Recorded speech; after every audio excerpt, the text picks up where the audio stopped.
ఉగాది అంటారు. ఉగా ప్లస్ ఆది. ఆది అంటే మొదటిది అని అర్థం.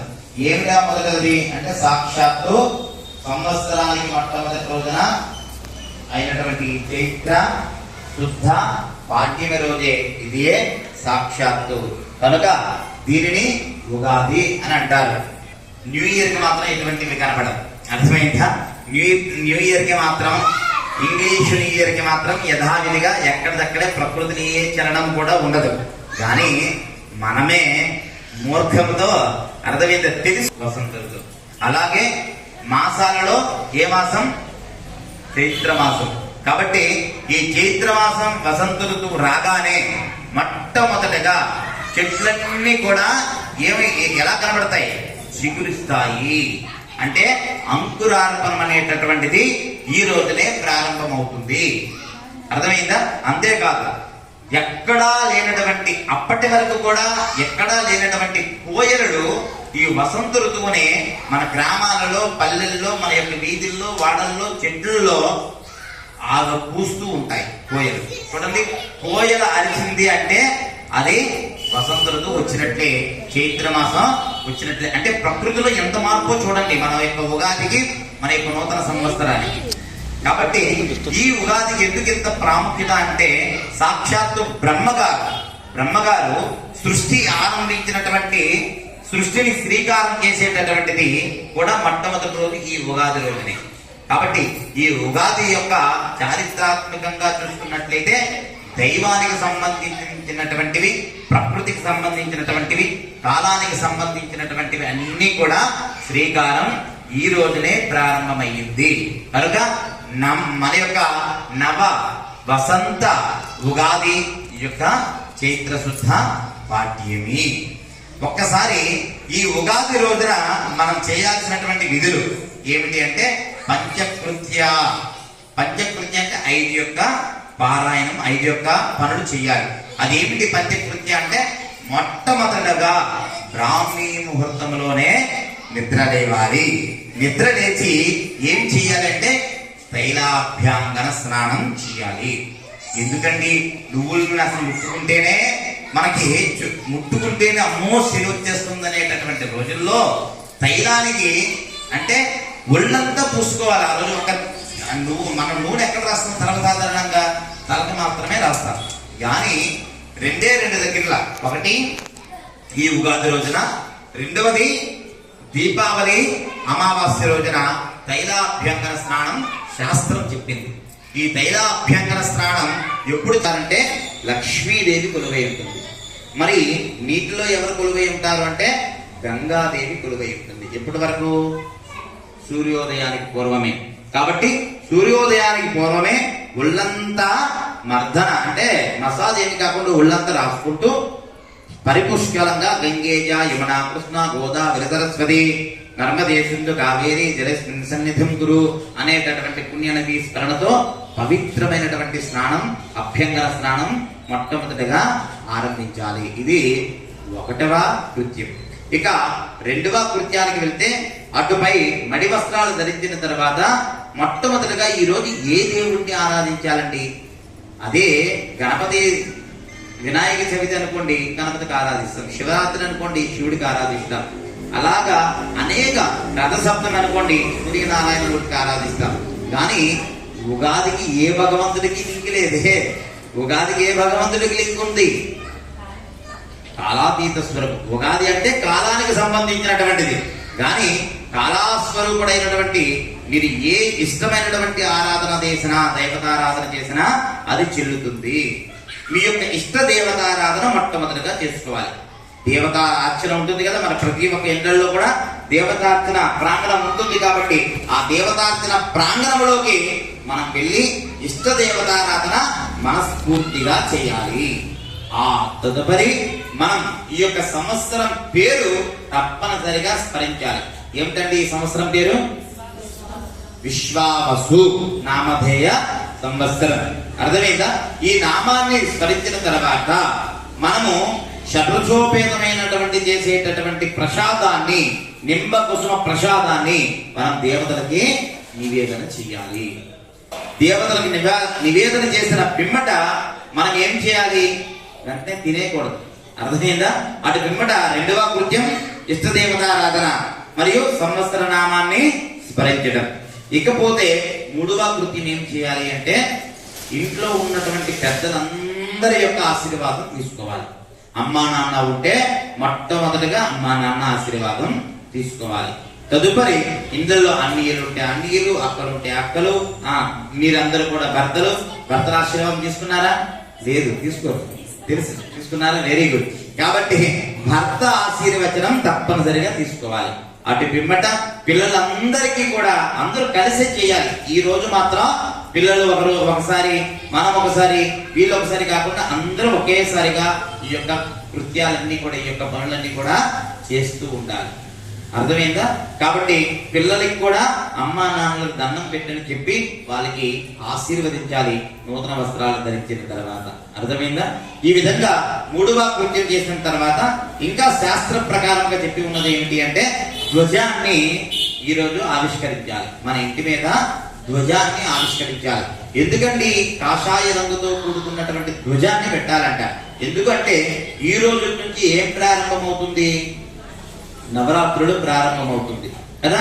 కాబట్టి ఈ నవరాత్రులు ప్రారంభమయ్యేటటువంటి శుభతరుణంలో మన ఇంటి మీద కాషాయ ధ్వజాన్ని వేసుకున్నట్లయితే, కాషాయ ధ్వజాన్ని ఆవిష్కరించుకున్నట్లయితే భగవంతుడు సదా మన ఇంటిని రక్షిస్తూ ఉంటాడని శాస్త్రవాక్కు.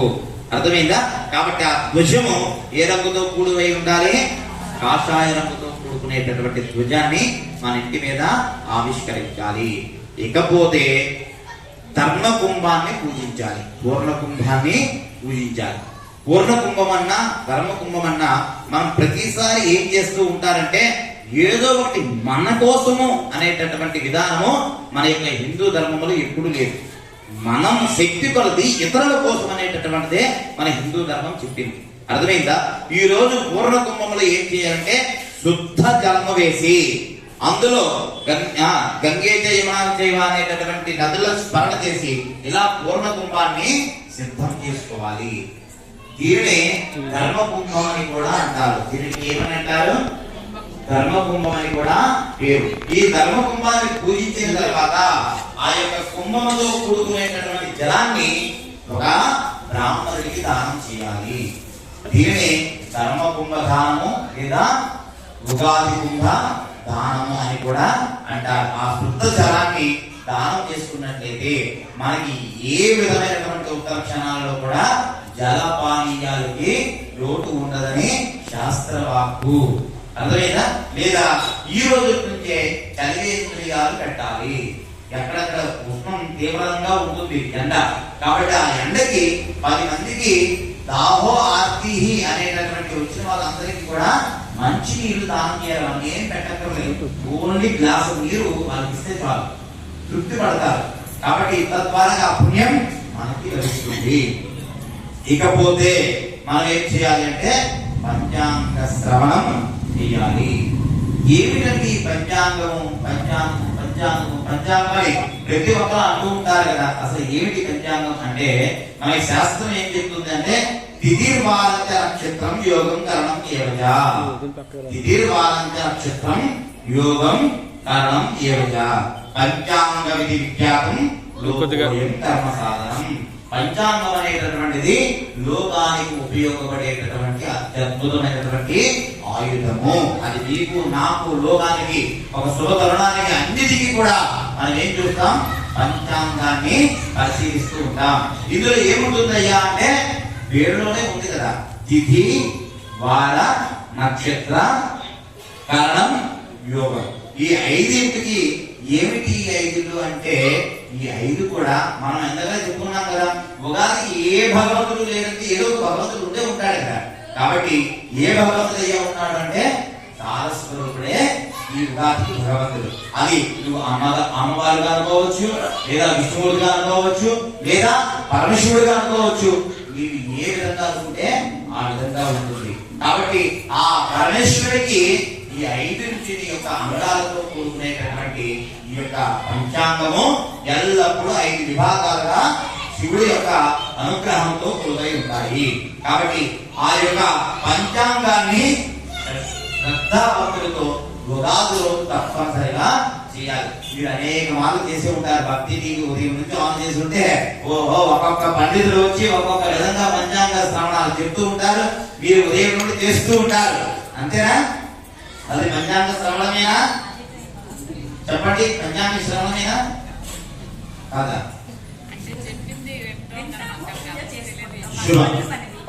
ఏదో చూపిస్తాడు, బ్రహ్మాండంగా ఉందంటాడు. అది మీకు తినేసరికేనా? చూశారు, అంతేగాని ఎటువంటి రుచి మీకు తెలియదు. మీరు తెలియాలంటే మీరు శ్రద్ధగా ఇంట్లోనైనా చేసుకోవాలి, పక్కన ఎక్కడో చేసేటటువంటిదైనా తినాలి కదా. ఇది అలాగే, అది జస్ట్ వినడం వరకే. పంచాంగ శ్రవణం పరిపూర్ణంగా కాదు. ఉగాది రోజున బ్రహ్మ సమానమైనటువంటి బ్రాహ్మణులు చెప్పేటటువంటి వాక్యాలు మీరు శ్రద్ధాభక్తులుగా వినాలి. ఎప్పుడైతే శ్రద్ధాభక్తులుగా నేరుగా ఉగాది పంచాంగ శ్రవణం వింటారో అత్యద్భుతమైనటువంటి అనుగ్రహాలు మీకు కలుగుతాయి. తర్వాత మనం చెప్పుకుందాం. ఇకపోతే ఆఖరిగా ఏం చేయాలి అంటే మహానివేదన స్వీకరించాలి. ఏమిటది మహానివేదన?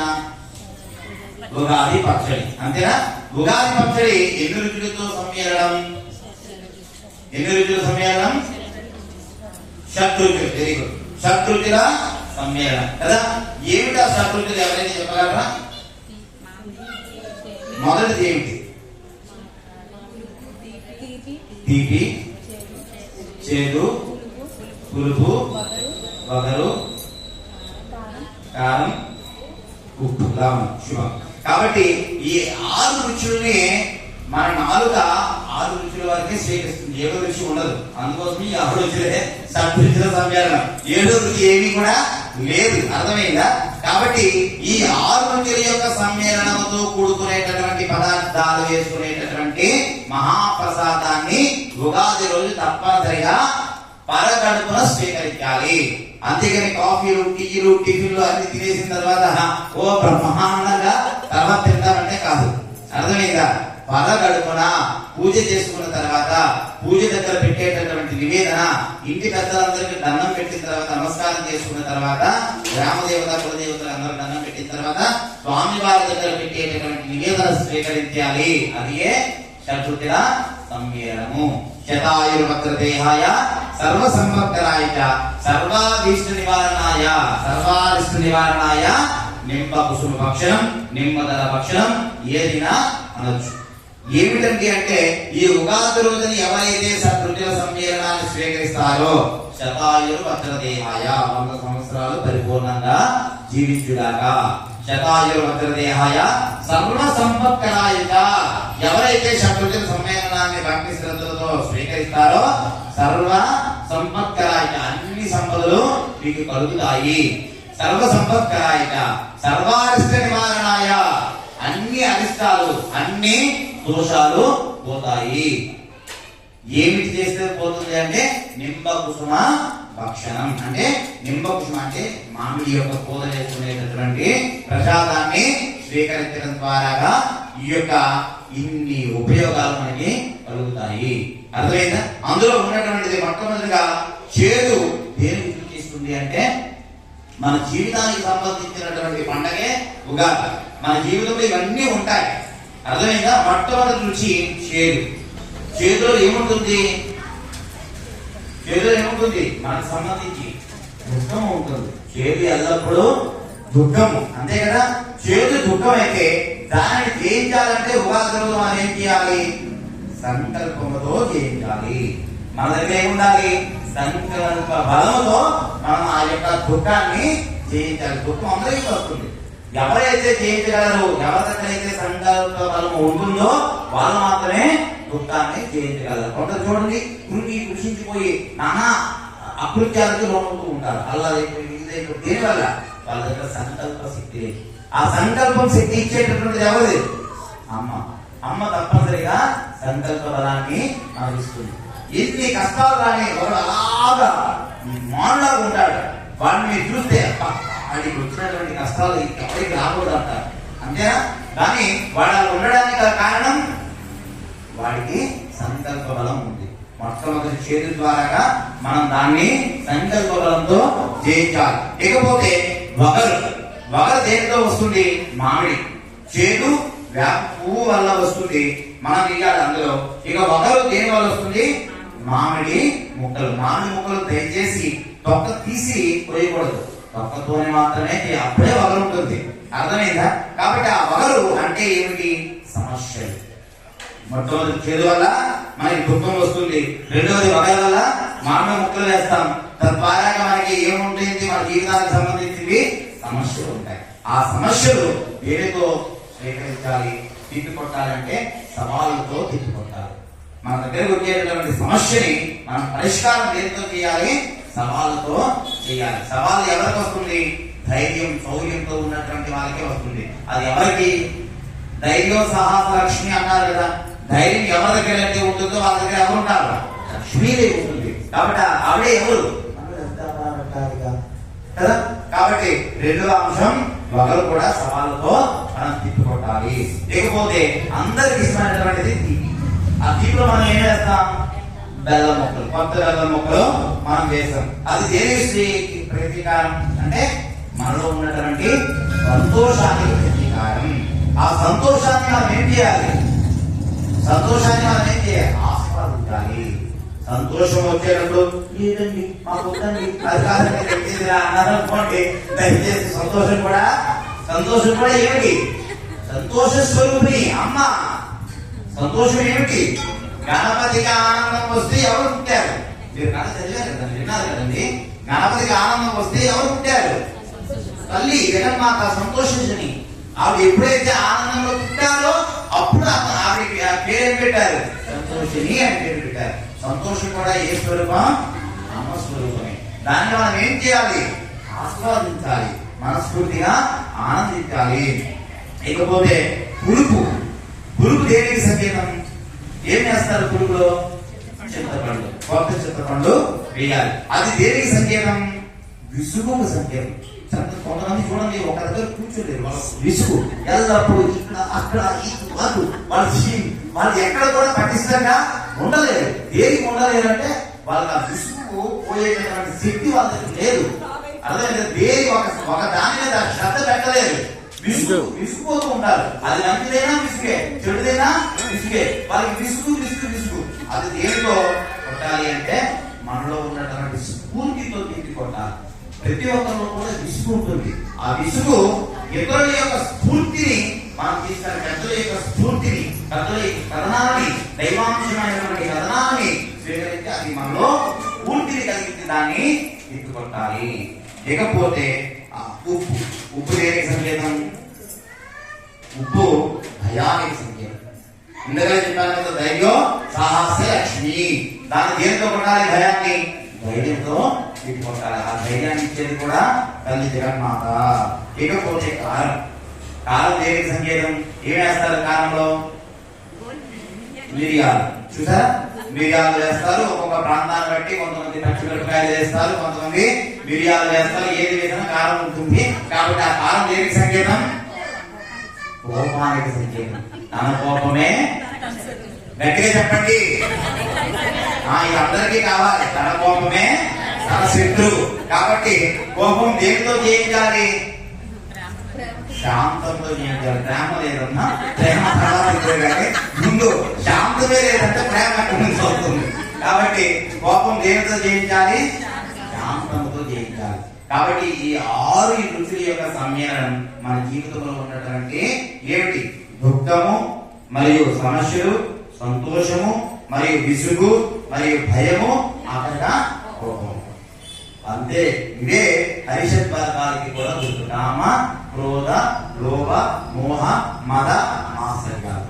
ఇవి ఎవరైతే జయిస్తారో వాడే ఋషి, వాడే ముని, వాడే మహర్షి కదా. మహేష్ బాబు గారు మహర్షి అంటే మహాముని.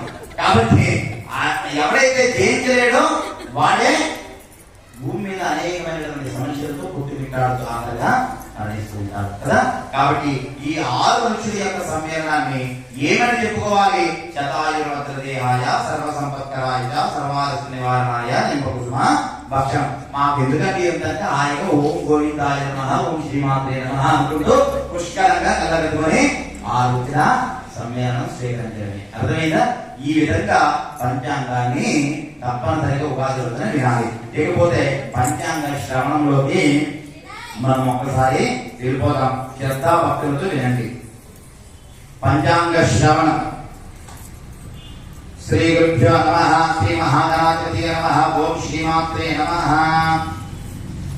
శ్రీ కళ్యాణ గుణావహం త్రిపురహరం దుస్వప్నదోషావహం గంగా స్నాన విశేష పుణ్యవలధం గోదాన తుల్యం గృణాం ఆయుర్వృద్ధిం ఉత్తమం లోకరం సంతాన సంపత్ప్రదం నానాకర్మ సుసాధనం సూచితం పంచాంగమాకర్ణయేత్. శివ పంచాంగ శ్రవణం శ్రద్ధాభక్తులతో వినండి. శ్రీ ఈ సంవత్సరం పేరు విశ్వావసు. దీర్ఘం ఉంది, విశ్వావసు అనకండి దయచేసి. విశ్వావసు.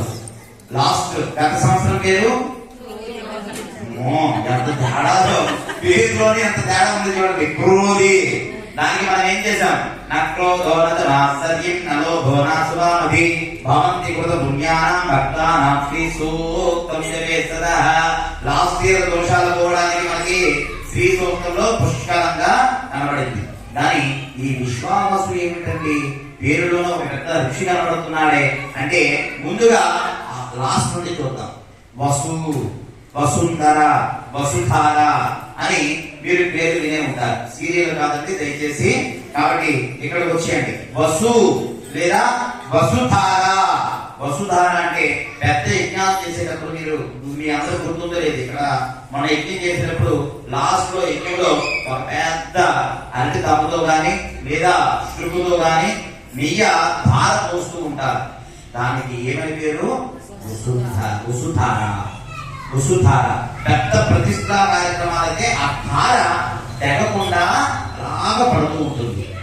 దాని మధ్యలో బ్రేక్ ఉండదు. అర్థమైందా? కాబట్టి దానినే దేనికి సూచన అంటే శుభము, శుభము, ధైర్యము, సాహసము. అర్థమైందా?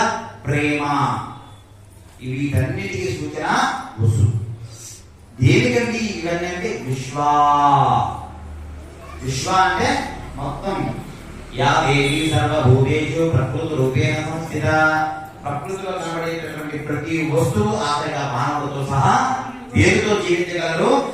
ప్రేమము, సంపద, వీటన్నిటితో జీవించగలరు. విశ్వావసు అంటే సంపదలతో కూడుకునేటటువంటి, ప్రేమతో కూడుకునేటటువంటి ఐశ్వర్యము. విశ్వావసు అంటే చాలా బాగుంటుంది ఈ సంవత్సరం. అర్థమైందా? గత సంవత్సరం కంటే ఈ సంవత్సరం అద్భుతంగా ఉంటుంది. ఇకపోతే విశ్వావసనామ సంవత్సర ఫలితాలు జాగ్రత్తగా వినండి. కలియుగాబ్దములు 5126 సంవత్సరాలు అయిపోయింది. అర్థమైందా? కలియుగాబ్దములు ఎన్ని సంవత్సరాలు అయింది? 126 సంవత్సరాలు. ఎన్ని సంవత్సరాలు? దగ్గర 5 లక్షల సంవత్సరాలు కలియుగం. కలియుగం అంతం అవ్వాలి అంటే ఎన్ని సంవత్సరాలు కావాలి? 5 లక్షలు. దగ్గరగా 5 లక్షల సంవత్సరాలు. ఇప్పుడు మనకి ఎన్ని అయింది? 5126 సంవత్సరం మాత్రమే కంప్లీట్ అయింది. ఇంకా చాలా కలియుగం ఉంది. అర్థమైందా? శుభం. ఇకపోతే విక్రమార్క శతాబ్దములు 2082, శాలివాహన శతాబ్దములు 1947 సంవత్సరాలు, శ్రీ శంకరాచార్య అబ్దములు 2097, రామానుజనాబ్దములు 1008, గోహన శకములు 2025-26, ఇతరి శతాబ్దములు 1446-47, ప్రభవాది సంవత్సరములు ఇది 38వ సంవత్సరం. అర్థమైందా? మనకి 60 సంవత్సరాలు అయితే బ్రహ్మకి ఒక పగలు, మళ్ళా 60 సంవత్సరాలు అయితే బ్రహ్మకి ఒక రాత్రి. అర్థమైందా? కాబట్టి ఆ విధంగా ఇది ఎన్నో సంవత్సరం? 60 సంవత్సరాల్లో 38వ సంవత్సరము. కాబట్టి ఈ యొక్క విశ్వావసు నామధేయ సంవత్సర ఫలితాలు ఈ విధంగా ఉన్నాయి. జాగ్రత్తగా పరిశీలించండి. ఈ సంవత్సరం రాజు సైన్యాధిపతి, అర్ఘాధిపతి, మేఘాధిపతి సూర్యుడు, మంత్రి చంద్రుడు, సస్యాధిపతి గురుడు, ధాన్యాధిపతి కుజుడు, రసాధిపతి శని, నీరసాధిపతి గురుడు. ఈ నవనాయకుల్లో పాపులకు 6 ఆదిత్యములు, శుభులకు 3 ఆదిత్యములు వచ్చుటికే దేశంలోను రాష్ట్రంలోను పరిపాలన సజావుగా నడవదు. ప్రతిరోజు పాలకు ఏదో ఒక సమస్యలను ఎదుర్కోవలసి వచ్చును. సంక్షేమ పథకాలు అమలు చేయలేక ప్రజలలో తీవ్ర వ్యతిరేకత వస్తుంది. నూతన పరిశ్రమలు వచ్చుటకు తీవ్ర ప్రయత్నాలు చేయగలరు. పూర్తిగా సఫలీకృతులు కాలేరు. ఆర్థిక సమస్యలు ఎక్కువగా ఉండును. కేంద్ర సహాయ అందినప్పటికీ తీవ్ర ఇబ్బందులు ఎదుర్కొంటారు. ప్రతి వస్తువుకు ధరలు పెరుగుడితే అభివృద్ధి గుర్తుపడను.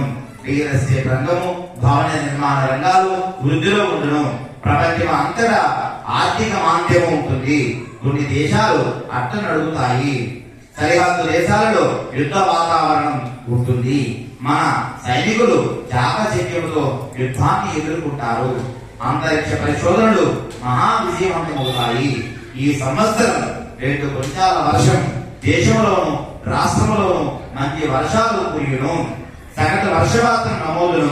కొన్ని మండలాలలో అధిక వృష్టి, కొన్ని మండలాలలో అనావృష్టి.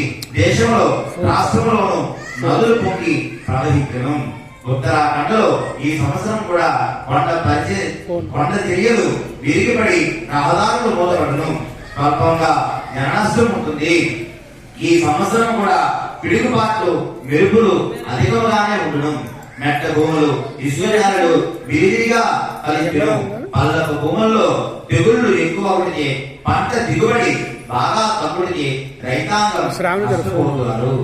ఈ సంవత్సరం మిర్చి అనగా మిరపకాయ, పొగాకు, పత్తి, పూల రకాలు, గోధుమలు, పసుపు, కంద, మినుములు, పెసలు, కందులు, బొబ్బర్లు, ఆవాలు, ధనియాలు, తృణధాన్యాలు పంట దిగుబడి బాగుండును. మంచి ధరలు ఉండే రైతులు సంతోషంతో ఉంటారు. అన్ని రకముల పండ్ల జాతులను బాగా ఫలించును. కానీ చేతికి అందే సమయాన ఏదో ఒక రూపంలో పండ్ల జాతులు నష్టం కలుగును. నూనె రకాలు మంచి ధరలు ఉంటాయి. కొబ్బరి పంట బాగుంటుంది. పాడి పరిశ్రమలు అభివృద్ధి చెందుతాయి. ఆక్వా పరిశ్రమలు వృద్ధిలో ఉండి ఎగుమతులు బాగా జరుగును. ఈ సంవత్సరం కూడా ప్రకృతి వైపరీత్యాలు అధికంగానే ఉండును. మహానగరములు నీట మురుగును. మరియు 2 లేదా 3 రోజులు ప్రజలు తీవ్ర ఇబ్బందులు ఎదుర్కొంటారు. 16 వీసముల 8 వీసములు పంట ఫలించును. ఉభయ తెలుగు రాష్ట్రాల యందు జలాశయాల యందు నీరు సమృద్ధిగా ఉండును. పశ్చిమాసియా దేశాల యందు యుద్ధ వాతావరణం ఉంటుంది. బంగారం, వెండి, షేర్ మార్కెట్లు ఒడిదుడుకులు ఉండును. మన దేశంలో ఆహార ఉత్పత్తులు పెరిగి ఇతర దేశాలకు ఎగుమతులు చేయుదురు. ఈ సంవత్సరం తూర్పు ఈశాన్య దేశములందు మరియు పాకిస్తాన్, నేపాల్ ప్రాంతాలందు భూకంపాలు ఏర్పడును. ముందు జాగ్రత్త చర్యలు తీసుకుంటా మంచిది. పశుపాలకు ఈ సంవత్సరం దొడ్డిలో అంటే సాలలో పెట్టేవాడు విడిపించేవాడు ఇవిడే అవట వలన పాడి పరిశ్రమ బాగుంటును. డైరీ వ్యాపారులకు మంచి లాభము వచ్చును. పాల ఉత్పత్తులు పెరుగును. పశువుల ధర బాగా పెరుగును. పశుగ్రాసం ధరలు విపరీతంగా ఉండును. చిన్న చిన్న డైరీలు అధికముగా నెలకొల్పెదరు. రాజు సూర్యుడు వేసవి కాలంలో ఉష్ణోగ్రతలు రికార్డు స్థాయిలో ఉంటాయి. అర్థమైందా? కాబట్టి ఉత్తరాది రాష్ట్రంలో అత్యధిక ఉష్ణోగ్రతలు నమోదవుడికి ప్రజలు తీవ్ర ఇబ్బందులు ఎదుర్కొంటారు. చైత్ర మాసంలోనే తొలగని వానలు ప్రారంభమవును. కృతిక, రోహిణి, కట్టెలు ఉష్ణోగ్రతలు అధికంగా ఉంటును. ఈ సంవత్సరం ఎండలు కూడా విపరీతంగా ఉంటాయి. ఇక మౌఢ్య దినములు కర్తరే నిర్ణయం తేదీ 4/5 అంటే మే 4వ తేదీ 2025 వైశాఖ శుక్ల సప్తమి ఆదివారం నుండి చిన్న కర్తరి ప్రారంభమవుతుంది. ఇక మే 5వ నెల 11వ తేదీ నుండి వైశాఖ శుక్ల చతుర్దశి ఆదివారం నుండి వైశాఖ అనగా మే 28, 2025 జ్యేష్ఠ శుక్ల పాడ్యమి బుధవారం వరకు పెద్ద కర్తరి. ఈ సమయాన కర్ర, మట్టి పనులు చేయరాదు. చిన్న కర్తలో కొన్ని పనులు చేయవచ్చును. పెద్ద కర్తలో గృహ సంబంధమైనటువంటి కర్ర, మట్టి పనులు చేయరాదు. ఇక గురుమౌఢ్యమి ద్వారా ముహూర్తాలు ఉండవు. అది జాగ్రత్తగా వినండి. తేదీ 11/6/2025 జ్యేష్ఠ పూర్ణిమ బుధవారం నుండి తేదీ 12/7/2025 ఆషాఢ బహుళ విద్య శనివారం వరకు శుక్రమౌఢ్యమి. తేదీ 28 11వ నెల 2025 మార్గశిర శుక్ల అష్టమి శుక్రవారం నుండి తేదీ 14 ఫిబ్రవరి 2వ నెల 2026 మాఘ బహుళ ద్వాదశి శనివారం వరకు శుక్రమౌఢ్యమి, ఈ మధ్యలో కూడా ముహూర్తాలు ఉండవు. ఇక ఆరుద్ర ప్రవేశం, జ్యేష్ఠ ద్వాదశి ఆదివారం, పశునాశనం, భరణీ నక్షత్రం, శుభము, సుకర్మ యోగము, సస్యాభివృద్ధి, రైతుల కర్ణము, నిత్యము శుభము, పగటి సమీపన పంటలకు నష్టం, ప్రపంచంలో ఆపదలు, స్వల్ప వృష్టి కలుగును. అడకాస్థితి నిర్ణయ ఫలము. అడకాస్థితి అంటే వర్షం. ఈ సంవత్సరం 2 కొంచాల వర్షం. ఈ కొంచెము ఎంత పెద్దది అంటే 60 యోజనముల విస్తీర్ణము, 100 యోజనముల ఎత్తు కలిగి దేవమానవులచే లెక్కింపబడును. ఆ వర్షము ఎవరి చేత లెక్కింపబడుతుంది? దేవతల చేత లెక్కింపబడుతుంది. అందులో 10 భాగములు సముద్రముల యంత్రం, 7 భాగాల పర్వతాల యంత్రం, 2 భాగాలు మాత్రమే భూమి మీద వర్షించును. తేదీ 19/4/2025 నుండి తేదీ 9/10/2025 వరకు బ్రాహ్మణ యోగయందు అస్తమయందు, తదుపరి తేదీ 11/1/2026 వరకు ముసలది దేశీయ అస్తమయందు, తదుపరి తేదీ 21/3/2026 వరకు బ్రాహ్మణ యోగయందు అస్తమయందు ఉండును. కాన సస్యానుకూల వర్షములు, పాడి పంటల సమృద్ధి, ప్రజలు సుఖ సౌఖ్యములతో ఉండరు. ఇక పుష్కర నిర్ణయము. పుష్కరాలు తేదీ 9/5/2025 వైశాఖ శుక్ల ద్వాదశి శుక్రవారం రోజున ఉదయం 9:05 గురుడు మిథున రాశిలో ప్రవేశించును. గాన తేదీ 9/5/2025 నుండి తేదీ 20/5/2025 వరకు అనగా 12 రోజుల పాటు ఏ నదికి పుష్కరం వస్తుంది అంటే సరస్వతి నదికి పుష్కరము వస్తుంది. సరస్వతి నది మొన్న జరిగింది కదా మహాకుంభమేళ, అందులో కదా త్రివేణి సంగమంలో సరస్వతి నది మనకి కనబడదు, అంతర్వాహినిగా ప్రవహిస్తూ ఉంటుంది. కాబట్టి ఆ సరస్వతి నదికి ఈ సంవత్సరం పుష్కరాలు కలుగును. కాబట్టి ఈ సంవత్సరం 60 సంవత్సరాలలో 12వ యుగాలలో 8వ విష్ణుదేవక యుగము. ఈ యొక్క యుగం పేరు అంటే ఈ సంవత్సరం 60 సంవత్సరాలు కంప్లీట్ అయింది కదా ఒక యుగం. ఈ యొక్క యుగానికి ఏం పేరు అంటే విష్ణుదేవతాక యుగము. దీనిలో 4వ పద్దనైన ప్రజాపతి దేవతాకము అనువత్సర నామం విశ్వావసు నామ సంవత్సరము. ఈ యొక్క ప్రతి ఒక్కరూ ధాన్యము దానము చేసినచో చాలా మంచిది. విద్యావంతులైన పండితులు శ్రేష్ఠులకు ధాన్యము మీ శక్తి కొలది దానం చేయండి. మకర సంక్రాంతి రోజున ఇస్తే ఇంకా అధిక ఫలంగా ఇచ్చును. ఇక నవనాయకులు శుభప్రదంగా 6 అశుభులు, 3 శుభులు కనుక అంత వ్యతిరేకత అంటే రేట్లు బాగా ఎక్కువగా ఉంటాయి జరుగుతారు. ఇక మకర సంక్రాంతి పురుషుడు పుణ్యకాలం ఎలా ఉంటుందో తద్వారా ఫలితాలతో ఒకసారి వినండి. విశ్వావసనామ సంవత్సరం పుష్య బహుళ ఏకాదశి గురువారం, అనురాధ నక్షత్రం, గండ యోగమున పౌర్ణవ కరణం, సింహలగ్న శుభ సమయాన అనగా తేదీ 14 జనవరి 2026వ తేదీన రాత్రి 8:43 సూర్యుడు మకర రాశిలో ప్రవేశించును. రాత్రి ప్రవేశమున మరునాడు తేదీ 15/1/2026వ తేదీన గురువారం సంక్రాంతి పడుతుంది. అర్థమైంది అందరికీ? ఎప్పుడు సంక్రాంతి? తేదీ 15వ తేదీన మకర సంక్రాంతి. కాబట్టి ఈ మకర సంక్రాంతి ఉదయం నుండి మధ్యాహ్నం 1 గంట వరకు పుణ్యకాలం ఉంటుంది. ఈ సంక్రాంతి పురుషుడు మంద నామదేవి రాజులకు అరిష్టము. ఈ సంక్రాంతి పురుషుడి పేరు మంద. కాబట్టి ఈ మంద అనేటటువంటి నామం వల్ల ఎవరికి అరిష్టం అంటే రాజులకి అరిష్టం. రాజులు అంటే ఎవరు? ప్రభుత్వం. అర్థమైంది? ఇప్పుడు రాజులు లేరు, ప్రభుత్వమే రాజు. కాబట్టి ప్రభుత్వానికి అరిష్టము. కుంకుమ స్నానం చే రాజులకు అరిష్టము. విచిత్ర వస్త్రం ధరించితే శుభము కలుగును. కస్తూరి గంధముచే యుద్ధ భయం కలుగును. కమల పుష్పం ధరించి ఉన్నాడు కనుక యశోవృద్ధి కలుగును. వెండి ధారణచే రచిత నాశనం అవుతుంది. రాగి పాత్రలో పూజించడితే తామ్ర నాశనం అవుతుంది. భక్ష్యములు తిరిగితే దుర్భిక్షము. మామిడి పండు తిరిగితే సుఖము. వరాహం అనగా పంది వాహనచే వస్తున్నాడు కనుక మూషికులకు కీడు కలుగుతుంది. కత్తి ఆయుధం వలన యుద్ధ భయము. పీతవర్ణ గొడుగుచే పీత వస్తువు నాశనం అవుతుంది. పద్మము ధరించడితే రాజులకు శుభము కలుగును. ఉత్తర దిక్కుల వలన ఉత్తరాది రాష్ట్రాలకు నష్టం కలుగుతుంది. సిగ్గు వలన సౌఖ్యము, ఎవరు అక్షతలకే నష్టము, కృష్ణపక్షము సుభిక్షము, ఇది ఏకాదశి కనుక జనానురాగము, బుధవారం వల్ల సుభిక్షము, అనురాధ నక్షత్రం వల్ల సువృష్టి, సింహ లగ్నం వల్ల పురుష చింత, 18వ ముహూర్తము వలన మహాసౌఖ్యము. ఈ సంక్రాంతి పురుషుడు 8 విశాల నేత్రాలు ఉంటాడు కనుక 8 వేలాడు పలు బొమ్మలు ఉంటాయి కనుక 4 పొడవైన ముక్కులు, 8 భుజాలు, 4 ముఖాలు, 8 చెవులు కలిగి 100 యోజనాల ఎత్తు, 12 యోజనాల వైశల్యం కలిగి ఉంటుంది. ఈ సంక్రాంతి పుణ్యకాలం చాలా ముఖ్యమైనటువంటిది. ఇప్పుడు ఈ విశ్వావసనామ సంవత్సర సంక్రాంతి. ఇకపోతే గ్రహణాలు. ఈ సంవత్సరం భూమండలంలో అనగా మొత్తం ప్రపంచం మీద 4 గ్రహణాలు ఏర్పడుతున్నవి.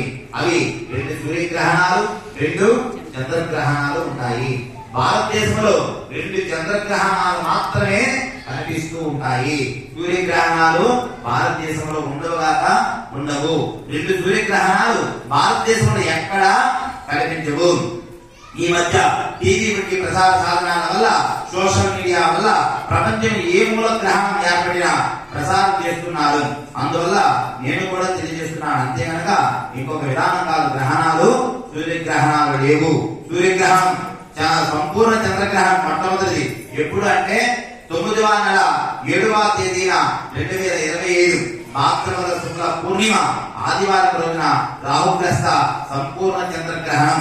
ఈ గ్రహణం భారతదేశం అంతటా కనిపిస్తూ ఉంటుంది. ఇప్పుడు మొట్టమొదటి గ్రహణం 9వ నెల 7వ తేదీన ఉంటుంది, ఆదివారం రోజున. ఇక రెండవది ఖండగ్రాస సూర్యగ్రహణం. ఎప్పుడు అంటే అదే నెల 9వ నెల 21వ తేదీన 2025, అది కూడా ఆదివారమే వస్తుంది. భాద్రపద బహుళ అమావాస్య కనుక ఖండగ్రాస సూర్యగ్రహణం. రాహుగ్రస్త ఈ గ్రహణం పసిఫిక్ మహాసముద్రము, న్యూజిలాండ్, అంటార్కిటికా, అట్లాంటిక్ మహాసముద్రాలు, ఆస్ట్రేలియా, ఫిజీ దేశాలలో కనిపించను. భారతదేశంలో 2వ గ్రహణం అంటే సూర్యగ్రహణము ఎక్కడ కనబడదు. ఇక 3వ గ్రహణం కంకణాకార సూర్యగ్రహణం. అది ఇప్పుడు ఫిబ్రవరిలో ఉంటుంది, 17వ తేదీన. అది కూడా భారతదేశంలో ఎక్కడ కనబడదు. ఇక 4వ గ్రహణం ఎప్పుడు అంటే ప్రస్తోదయ సంపూర్ణ చంద్రగ్రహణం మార్చి 3వ తేదీన. ఇప్పుడు 2026 మార్చి 3వ తేదీన చంద్రగ్రహణం ఉంటుంది. కాబట్టి అది మంగళవారం వస్తుంది.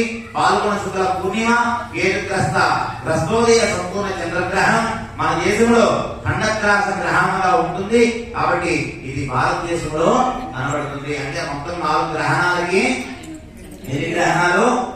2 గ్రహణాలు మాత్రమే మనకి ఉంటాయి, 2 గ్రహణాలు మనకు ఉండవు. ఇక నక్షత్ర రీత్యా శుభ ఫలితాలు ఏ విధంగా ఉంటాయో ఒకసారి విందాం. ఈ నక్షత్రం చెప్తాను, ఎవరిదా నక్షత్రం మీరే వినాలి, అంతే. అర్థమైందా?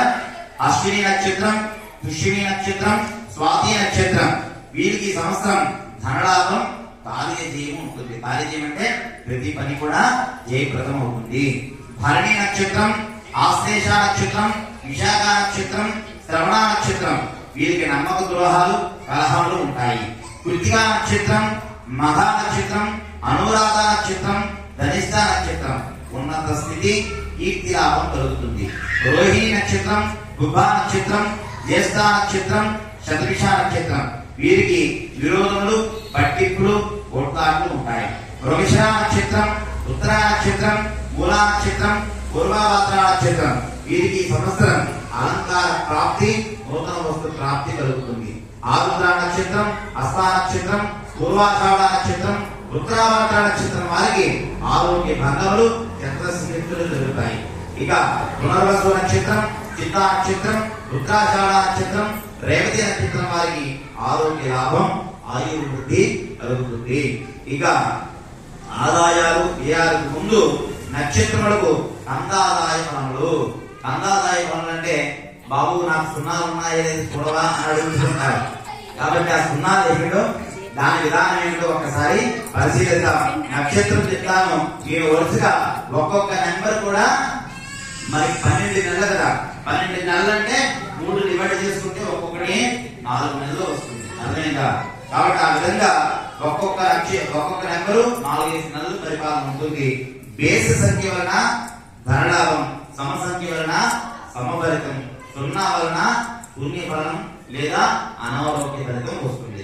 కాబట్టి అశ్విని నక్షత్రం వారు 3, 0, 4, భరణి నక్షత్రం వారు 6, 1, 1, కృతికా నక్షత్రం వారికి 1, 2, 3, రోహిణి నక్షత్రం వారికి 4, 0, 0, వృక్షా నక్షత్రం వారికి 7, 1, 2, ఆరుద్ర నక్షత్రం వారికి 2, 2, 4, పునర్వసు నక్షత్రం వారికి 5, 0, 1, పుష్యమి నక్షత్రం వారికి 0, 1, 3, ఆశ్లేష నక్షత్రం వారికి 3, 2, 0, మలా నక్షత్రం వారికి 6, 0, 2, ఉప నక్షత్రం వారు 1, 1, 4, ఉత్తర నక్షత్రం వారు 4, 2, 1, హస్త నక్షత్రం 7, 0, 3, చిత్తా నక్షత్రం 2, 1, 0, స్వాతి నక్షత్రం 5, 2, 2, విశాఖ నక్షత్రం 0, 0, 4, అనురాధ నక్షత్రం 3, 1, 1, జ్యేష్ఠ నక్షత్రం 6, 2, 3, మూలా నక్షత్రం 1, 0, 0, పూర్వాషాఢ నక్షత్రం 4, 1, 2, ఉత్తరాషాఢ నక్షత్రం 7, 2, 4, శ్రవణ నక్షత్రం 2, 0, 1, ధనిష్ట నక్షత్రం 5, 1, 3, శతవిష నక్షత్రం 0, 2, 0, పూర్వాభాద్ర నక్షత్రం 3, 0, 2, ఉత్తరాభాద్ర నక్షత్రం 6, 1, 4, రేవతి నక్షత్రం 1, 2, 1. ఇది అందాదాయక ఫలితములు. ఇవన్నీ మాకు ఎందుకండి, ఆఖరిగా మా రాశి చెప్పేస్తుంది అని అందరి ముఖాల్లో ఉంది. ఆ రాశి దగ్గరికి వచ్చేస్తున్నా కాబట్టి పంచాంగ శ్రవణం ఇవన్నీ దిగుబడి. మేషరాశి ఫలితములు: ఆదాయం 2, వ్యయం 14, రాజ్యపూజ్యం 5, అవమానం 7. కాబట్టి ఈ సంవత్సరం ఖర్చు అధికం, అవమానం అధికం. కనుక గురుడి సంవత్సరం అంతా శుభస్థానంలో ఉన్నాడు. శని 18/4/2025 నుండి 10/10/2025 వరకు ద్వాదశ స్థానం. రాహు 16/5/2025 వరకు ద్వాదశంలో ఉండగా కేతు ఈ సంవత్సరం అంతా శుభుడే ఉన్నాడు. కాబట్టి దైవానుపాలన వలన, గురుడు అనుగ్రహం వలన వీరికి జీవితంలో అన్ని సుఖ సౌఖ్యాలు కలుగుతాయి. ఇక వృషభ రాశి వారు సంక్షిప్తంగా చెప్తున్నాను. ఎప్పుడు కరెక్ట్ ఎవరికైనా కావాలంటే తర్వాత మనం తెలుసుకుందాం. ఇక వృషభ రాశి వారు ఆదాయం 11, వ్యయం 5, ఖర్చు బాగా తగ్గుతుంది, వ్యయం 5 మాత్రమే. రాజ్యపూజ్యం 1, అవమానం 3, అక్కడ ఎక్కువగా ఉన్నది. కాబట్టి ఈ సంవత్సరం గురుడు జన్మస్థానంలో ఉన్నాడు మే 7వ తేదీ వరకు. ఇక శని ఈ సంవత్సరం అంతా శుభస్థానంలో ఉన్నాడు. రాహువు శుభుడుగానే ఉన్నాడు మరియు కేతువు కూడా శుభుడుగానే ఉన్నాడు. అక్కడ గ్రహ ఆదిత్యత శుభస్థానంలో ఎక్కువగా ఉన్నది. కాబట్టి వృషభ రాశి వారికి కూడా ఈ సంవత్సరం చాలా బాగుండును. ఇక మిథున రాశి ఫలితములు: ఈ సంవత్సరం ఆదాయం 14, వ్యయం 2. అర్థమైందా? బాగా రాస్తారు. రాజ్యపూజ్యం 4, అవమానం 3, అది కూడా బాగానే ఉంది. ఇక గురుడి సంవత్సరం అంతా జన్మస్థానంలో ఉన్నాడు మరియు శని ఈ సంవత్సరం శుభుడు, రాహుకేతువులు కూడా శుభస్థానం. అక్కడ శని, రాహుకేతువుల యొక్క శుభాధిక్యత, గురుడి యొక్క ప్రభావం అన్నిటి విధాలుగా శక్తికి మించినటువంటి పనుల ద్వారా సస్యశ్యామలమైనటువంటి జీవితాన్ని ఈ సంవత్సరం చేసుకుంటారు. మధ్య మధ్యలో చిన్న చిన్న ఒడిదుడుకులు ఉంటాయి, అయినప్పటికీ పర్వాలేదు.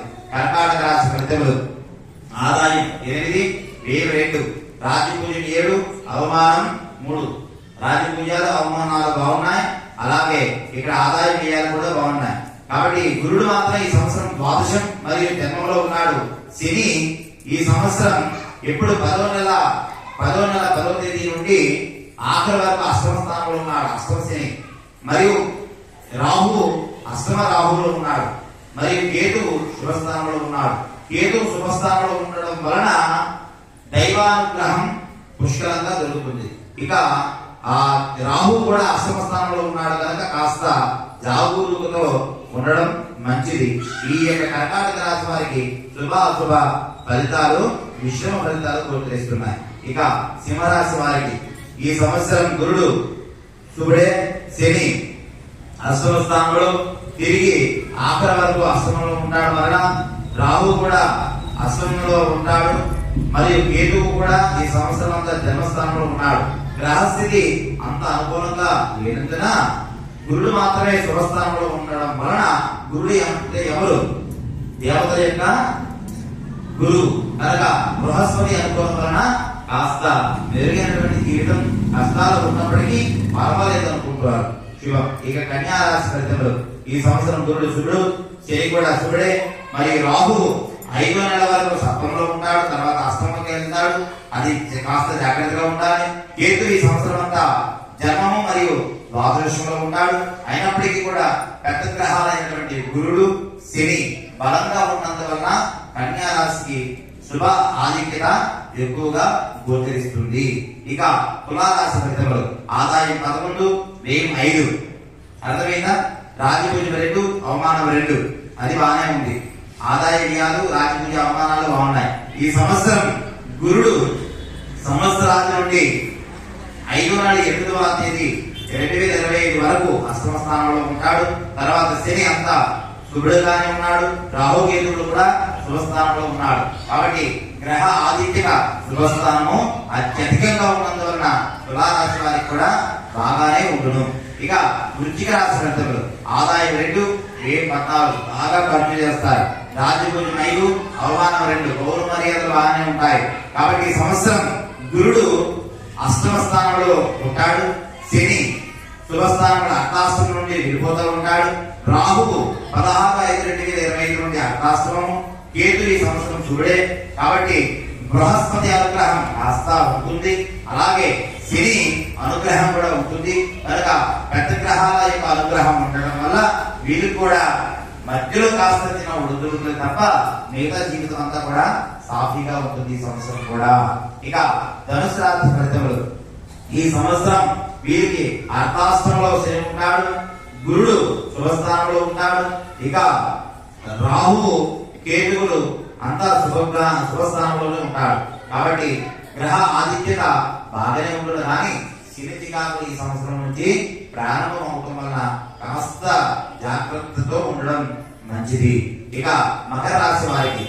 మకర రాశి ఆదాయం 8, వ్యయం 14. ఖర్చు బాగానే ఉంటుంది. రాజపూజం 4, అవమానం 5. ఈ విధంగా ఉన్నప్పటికీ కూడా గురుడి సంవత్సరం శుభస్థానంలో ఉన్నాడు. శని పూర్తిగా తొలగిపోతుంది. వీరికి ఏనాడు శని 7.5 సంవత్సరాలు అది కూడా తొలగిపోతుంది. శని శుభస్థానంలో ఉన్నాడు. రాహు శుభస్థానంలో ఉన్నాడు.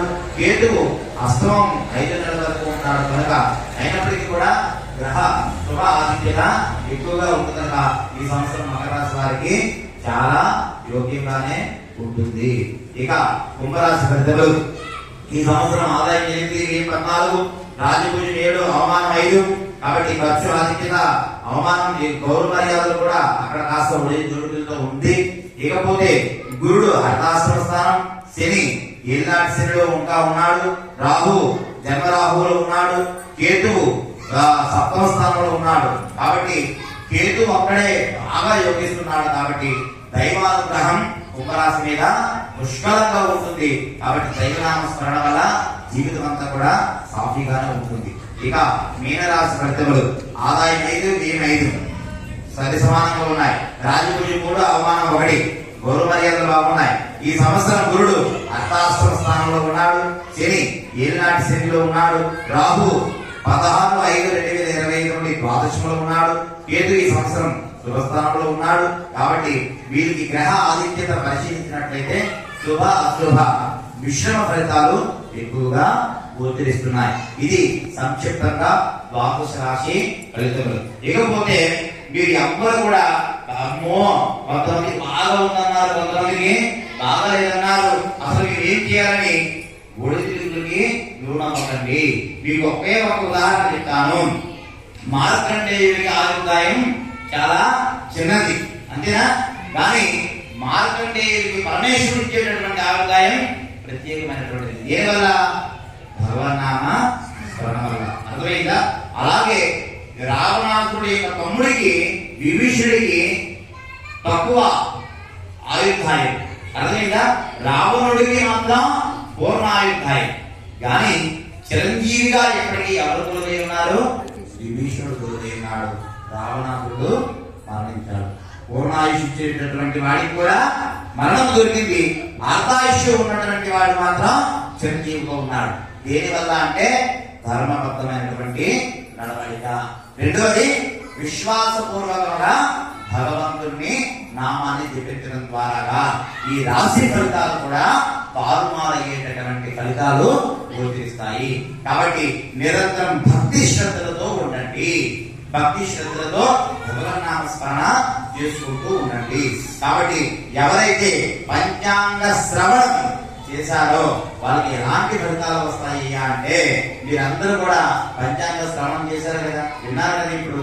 కాబట్టి పంచాంగ శ్రవణం వల్ల విదేశ శ్రీమాత్మోది వారు ఆయుష్వర్ధనం, నక్షత్రార్థే పాపం, యోగద్రోగ నివారణం, కరణాత్కారి సిద్ధించ పంచాంగం ఫలం విధిం, కాలాత్కారి సిద్ధించ లభతే నాత్మ సంశయం.